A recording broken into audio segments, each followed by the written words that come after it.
আসসালামু আলাইকুম, কেমন আছেন সবাই? আলহামদুলিল্লাহ আমি ভালো আছি। নিপাস কিচেনে আপনাদের সবাইকে স্বাগতম। আজ আমি চিংড়ি মাছ দিয়ে করলা ভাজি করব। চিংড়ি মাছ দিয়ে করলা ভাজি করতে আমার কী কী উপকরণ লাগছে চলুন যে দেখি। এখানে করলা নিয়েছি আমি হাফ কেজি। করলাগুলোকে কেটে ধুয়ে ঝরা দিয়ে রেখে দিয়েছি। ছোট চিংড়ি মাছ নিয়েছি আমি 2 কাপ। মাছগুলোকে ধুয়ে ঝরা দিয়ে রেখে দিয়েছি। পেঁয়াজ কুচি আধা কাপ, পেঁয়াজটাকে মোটা করে কেটে নিয়েছি।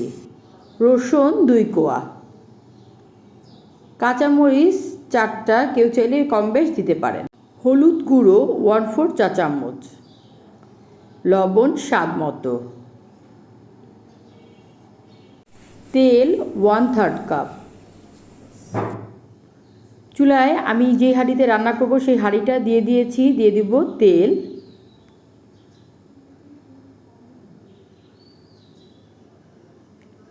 তেল গরম হওয়ার জন্য অপেক্ষা করছি।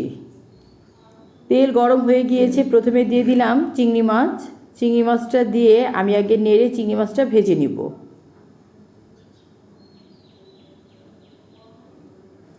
চুলার আঁচটা আমি মিডিয়াম করে রেখেছি। এখন আমি দিয়ে দিব পেঁয়াজ কুচি। করলার পেঁয়াজটা আমি একটু মোটা মোটা করে কেটেছি, দেখতে পাচ্ছেন স্ক্রিনে। দিয়ে দিলাম স্বাদ মতো লবণ। দিয়ে আমি পেঁয়াজের সাথে চিংড়ি মাছের সাথে ভালো করে ভেজে নিচ্ছি।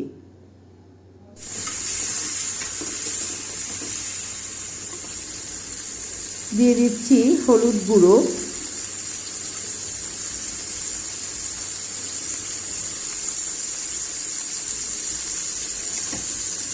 দিয়ে দিব কাঁচামরিচ।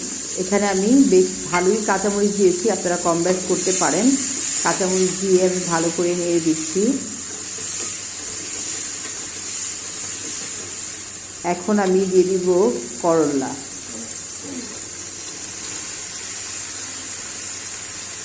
করলাটা দিয়ে আমি ভালো করে নেড়ে দিচ্ছি।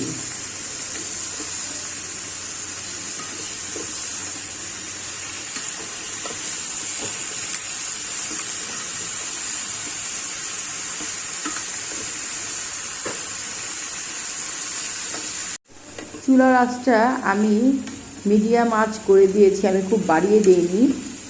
আর এখানে কিন্তু আমি কোনো রকম পানি দিইনি। করলাটাকে কিন্তু আমি ঢেকে রান্না করব না। আমি দিয়ে দিলাম রসুন কুচি। এখানে আমি 2 কোয়া রসুন দিয়ে দিয়েছি কুচি করে।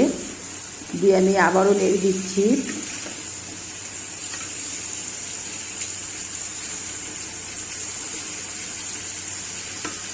করলা ভাজিটাকে আমি ঢাকনা ছাড়া রান্না করব, ঢাকনা দিয়ে ঢেকে রান্না করব না।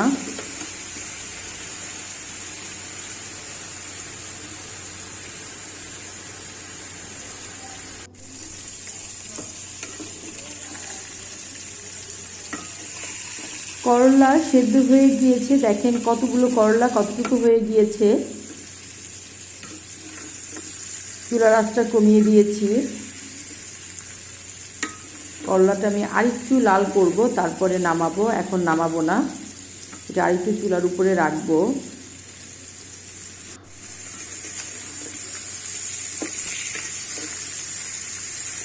আমি নেড়ে দিচ্ছি খুব ভালো করে। নিচে যে লেগেছে সেটা কিন্তু পুড়ে যায়নি, জাস্ট লাল হয়েছে।